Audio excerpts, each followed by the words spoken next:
इस वक्त की एक बड़ी खबर मध्य प्रदेश के जबलपुर से, जहां एक रेत के कारोबारी की दिन दहाड़े गोली मारकर हत्या कर दी गई। इस मर्डर से स्थानीय लोगों में गुस्सा फैल गया। उन्होंने शव को सड़क पर रखकर जाम कर दी सड़क। ये वारदात जबलपुर के खितौली में हुई, जहां पुरानी रंजिश में रेत के कारोबारी चिंटू ठाकुर की हत्या करके आरोपी फरार हो गया। गोली मारने वाले की पहचान इलाके के कुख्यात अपराधी आशु विश्वकर्मा के तौर पर हुई है। इसके बाद चिंटू ठाकुर के परिजनों से सिहोरा मोड़ पर शव रखकर जाम लगा दिया। पुलिस ने परिजनों को भरोसा दिलाया है कि 24 घंटे के अंदर आरोपियों की गिरफ्तारी कर ली जाएगी। पुलिस अब आरोपियों की तलाश में दरअसल जगह जगह छापेमारी कर रही है, लेकिन दिन दहाड़े हुई इस वारदात से इलाके में दहशत का माहौल है। जबलपुर में दिन दहाड़े मर्डर से सनसनी।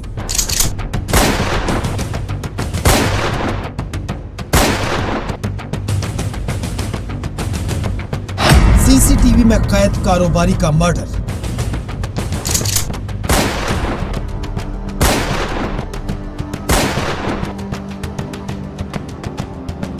एक के बाद एक 3 फायर किए। तीनों फायर पॉइंट ब्लैंक से किए गए।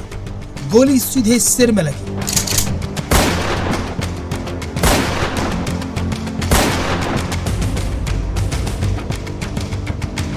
जमीन पर गिरा शख्स उठ नहीं पाया।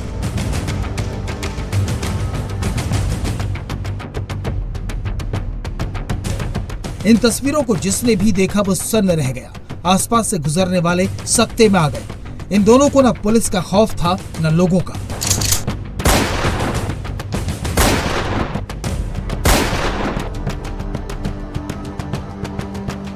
दोनों ने इस शख्स को घेरा, जमीन पर गिराया और सिर पर दनादन 3 गोलियां दाग दी।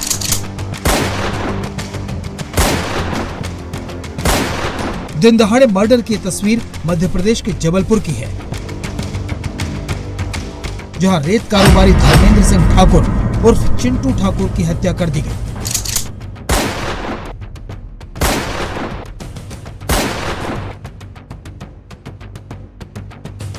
तारीख सीसीटीवी में दिख रही है 11 दिसंबर 2025।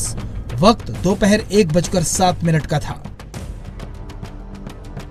जिस शख्स का मर्डर हुआ है वो बाइक पर खड़ा था।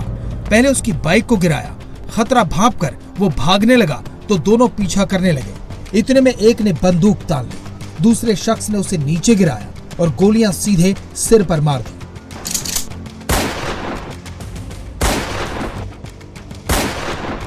चिंटू ठाकुर को अस्पताल ले जाया गया, लेकिन बचाया नहीं जा सका। दिन दहाड़े पुलिस के इकबाल को चैलेंज करने वाली इस वारदात के बाद लोग आक्रोशित हो गए। चिंटू ठाकुर के शव को सड़क पर रखकर जाम लगा दिया। देखते ही देखते लोग जमा होने लगे। पुलिस समझाने पहुंची, लेकिन कोई असर नहीं हुआ।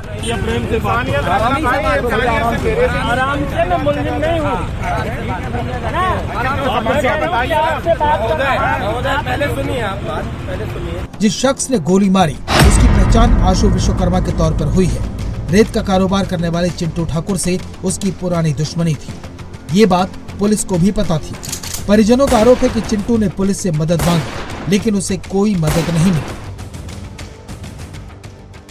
कुछ साल पहले अस्सू और भैया की बहस हुई थी, जिसके कारण अस्सू ने भैया को गोली मार दी थी।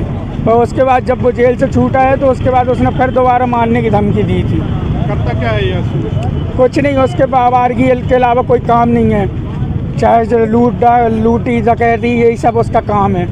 उसके अलावा उसके पास कोई काम नहीं है। क्या विवाद था? जी मेरे बड़े भैया थे और इनकी पुरानी रंजिश चलती थी आशु विश्वकर्मा और इनकी। जब इन दोनों ने अस्सू ने इनको 2-3 बार धमकी भी दी है मारने की, और अब इसके बाद पुलिस प्रशासन के पास सब कुछ पता होने के बाद भी उनका कोई सहयोग नहीं किया गया। और जब उसको अकेला घूमता रहा तो उसको आश्वासन देते रहे कि अरे तुमको कुछ नहीं होगा, कुछ नहीं होगा। इस व्यक्ति में इस चक्कर में वो अकेला रहता रहा कि चलो यार कोई मेरे को कुछ नहीं कर सकता। पुलिस ने गोली मारने वाले की पहचान कर ली है। एक घोषित आरोपी ने इस तरह से दिन दहाड़े वारदात को अंजाम दे दिया। सवाल पुलिस पर भी उठने लगे तो एक्शन का भरोसा दिया गया। पुलिस का दावा है कि आरोपी 24 घंटे के अंदर जेल में होंगे।